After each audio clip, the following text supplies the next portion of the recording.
And Cece, I did survive the flight. I survived that tiny little plane from St. Martin to St. Bart's, which I know sounds like an insufferable thing to say out loud. Such a hard life for you, Smalls. Hard knock life for Michelle Smallman. Small plane on the way to St. Bart's. Okay, but I think about... Play the world's smallest violin for you. I know. Do not feel sad for me. I survived. I'm a survivor here. But I did think about you on that plane. With the Destiny's Child in the background. That's right. T.I., come on in for the remix. But I thought about you on that plane, Cece, because I could barely fit in there. Yeah. I don't know how someone like you, I don't know how I made it to, and I have been to St. Bart's before. I don't know how I made it on that plane, how we got there, yes. But it was a great time once I was there.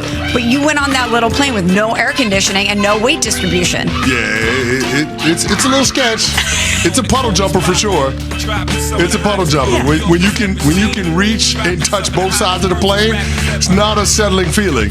No, it is definitely Think about not. it. If you can reach your arms out and touch both sides of the plane. Yes, I that's didn't think a problem. about that. That's a problem. I didn't think about that, and you're right. Not a good thing. It's not a good thing, but we survived. No, We survived. I haven't seen you in a while. How have you been? I've been pretty good. I feel away because you were with Harry and Freddie yesterday. We got show beef.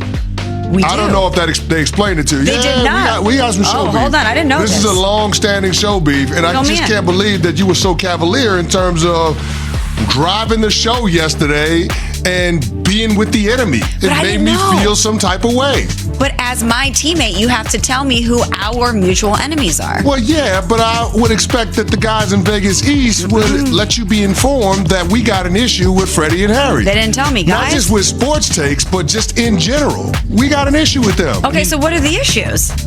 Well, they were openly campaigning on the air to have you part of that show and not this show anymore. Well, that I don't think is what Cece's talking about, It's not, but you seem pretty quick to want to jump on board with that. No, I just said I love them both. You wanted to jump over to that show. Wow, look at Pat stirring it up at 6:02 a.m.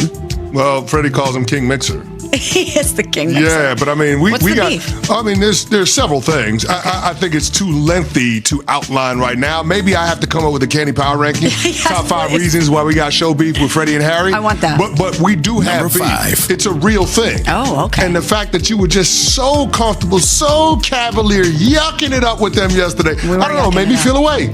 I wasn't sure what kind of attitude I would come into this studio this morning towards you. Well, why don't we squash our beef? Because I didn't know that I needed to support you in your beef. Okay, but I just need you to ride for unsportsmanlike. And if we got an issue with Freddie and Harry, if one person on this show has an issue with Freddie and Harry, we all got an issue with Freddie and Harry. That's right. Yeah. Your issues are my issues. And it's not just the vice bad versa. sports takes. Okay, so you're gonna ride with me on any beefs I have then? Yes. Well, you know who I can't stand is the Kroenke family. Oh. So we got beef with them. Yeah. And that includes the Denver Nuggets. Yeah. And they're in the news. They are in the news. And maybe it will work to my advantage. Josh Kroenke like them headlines, don't he? Josh Kroenke like them headlines. I don't know why they would want these headlines. He loves the sound of his own voice. I don't know why he would want these headlines, but the Denver Nuggets are in the news again because their superstar Nikola Jokic, he will not seek a contract extension this summer, delaying talks until next summer, a league source confirmed to us here at ESPN yesterday. Jokic has 3 years remaining on a 5-year, $276 million contract extension that he signed back in the summer of 2022.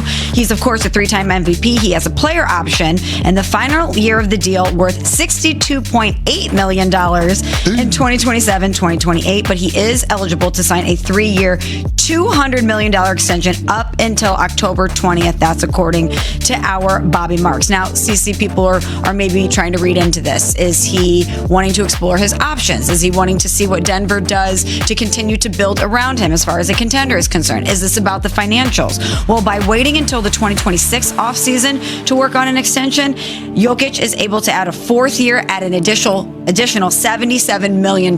So there is financial benefits for him to wait in order to negotiate this deal. But when you first saw this, that he's not going to seek a contract extension this summer and that it's still going to be a little bit of gray area between he and the Denver Nuggets, what was your reaction? My reaction was it's something to watch because on its face, it's about the financials. You're talking about him having 2 years with $104 million left on that deal. He's eligible this offseason to sign a 3-year, $212 million extension, but if he waits a year, it'll be a 4-year, $282 million extension next summer. So it comes down to the reality that it's more money for Jokic if he waits. But there's also risk involved for the Denver Nuggets if he does wait, in terms of seeing how close the Denver Nuggets are to competing for a title in the Western Conference.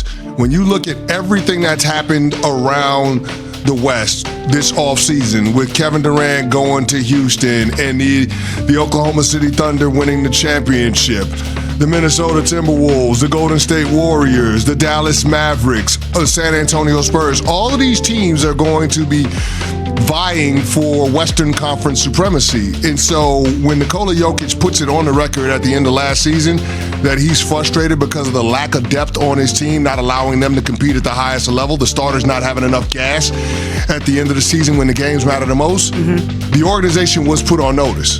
That was the first shot. This is the second one. And it's got to be an unsettling feeling if you're Josh Kroenke, if you're part of the KSE group, and you're going into next summer with Nikola Jokic not having signed an extension. Right. Because now you're a year away from true free agency. Now, we know he's not going to get to free agency. Whether he ends up staying in Denver or he goes somewhere else, it'll ultimately be a sign and trade because he'll force his way out.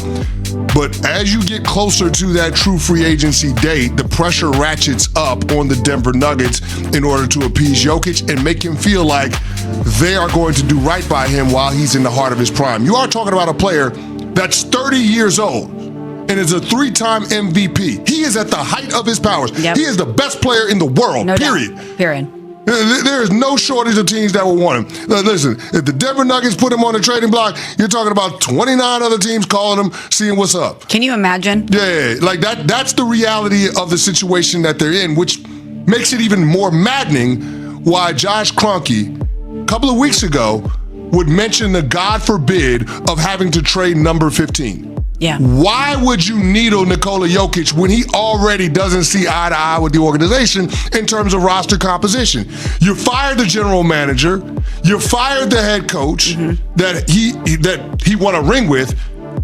I feel like it's a huge amount of pressure on the Denver Nuggets going into this season to make this roster work. Now, they didn't sit on their hands this offseason. They went out and they traded for Cam Johnson. Yep. They got Jonas Valanciunas, a backup center that can spell Jokic 10 to 15 minutes a game.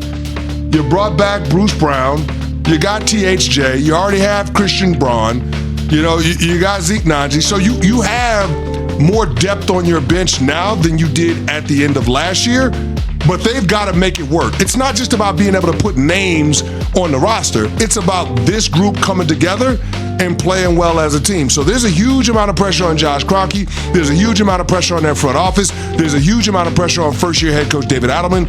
So they've got to find a way to make this work, and it's got to work this season. Because if it doesn't, I think there's a very real scenario where we're talking about Nikola Jokic forcing his way out. Now, again, on its face, I think the decision